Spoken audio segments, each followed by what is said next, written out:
આપણે બીજા સત્રમાં છઠ્ઠું પ્રકરણ છે આપણું ફરવાની મજા. ફરવાની મજા. આ પાઠમાં આપણે જે સંખ્યા છે ને એ સંખ્યા ગણવાની કે ભાઈ આ ચોથા નંબર પર છે, આ પાંચમા નંબર પર છે, આ પહેલા નંબર પર છે.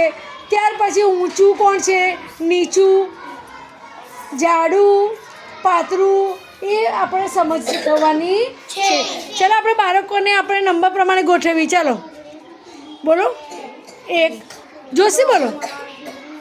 2 3 4 5 6 7 8 9 10 11 12 13 14 15 16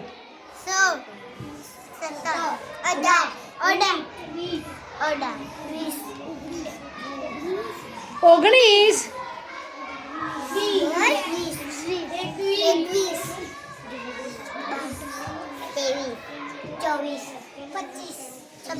26. તો આટલા છોકરાઓ બાળકો આપણા પાસે છે અને એ આપણને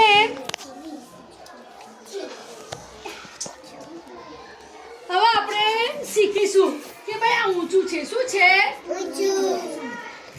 હવે આપણી પાસે આ ફ્લેશ કાર્ડ છે. આ કેવા છે? જો આ ઊંચું છે. છોકરો કયો છે? ઊંચું. અને આ છોકરો છે નીચો છે. નીચો? એનાથી પણ નીચો છે. જો હવે આ ત્રણેયમાં ઊંચું કોણ છે? આ છે. આ નીચું આ છે. બરાબર? બધા જોઈ લીધું? ત્યાર પછી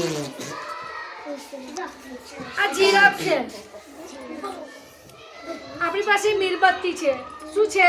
મીણબત્તી. આ મોટી છે, પછી આનાથી મોટી અને આનાથી મોટી છે.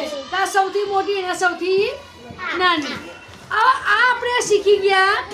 હવે આપણે શું કરીશું? હવે આપણે બાળકોને બોલાવીશું. ચાલો અહીંયા આવો. ઇબ્રાહિમ, ચાલો ઉજેર અહીંયા આવો અને અલીકાજી અહીંયા આવો. આપણે 3 બાળકોને ઊભા કર્યા છે. તમે સીધા ઉભા રહો. આ ત્રણેયમાંથી સૌથી ઊંચું કોણ છે? તમારી જગ્યા પરથી બોલવાનું છે.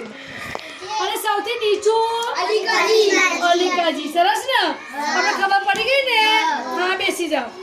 ચાલો હવે જેબાઓ. મેડમ. ચાલો આપણે ચુનારાઓ મેડમ. અને અસ્પીઓ. આપણે 3 બાળકોને કરતા છે. હવે 3માંથી સૌથી બોડીમાં જાડું કોણ છે? અને સૌથી પાતળું જેબા નથી. શું નામ છે? કૃષ્ણુમાં. શું નામ છે? એટલે આપણે આ સમજી ગયા ને? હવે તમે જગ્યા પર જતા રહો. હવે આપણા તીસરામાં છે આપણા પરિવારના સભ્યો. મમ્મી છે, પપ્પા છે, દાદા દાદી, ભાઈ અને બેન છે. એને આપણે એમાં મોટું કોણ, જાડું કોણ, પાછું કોણ, નીચું કોણ એ આપણે જોવાનું છે. તો આપણે મૂકીને આગળ ઊભા રાખીએ. મૂકીને આવો.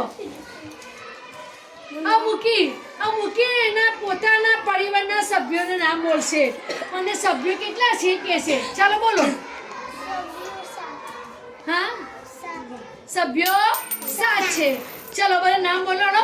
દાદા દાદી બોલો. દાદા દાદી,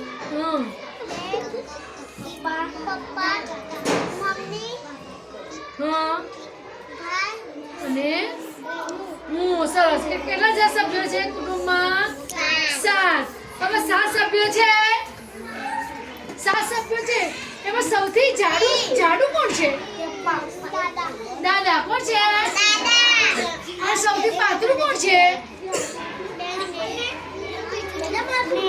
હા, મૂકી પાતળો છે. પાતળો છે. સરસ. પછી સૌથી ઊંચું કોણ છે ઘરમાં? સૌથી ઊંચું પપ્પા. સૌથી નીચું નીચું કોણ છે? મેં. તું. બરાબર ને? તો આપણે આ વસ્તુ આપણે અંદર લખવાની છે.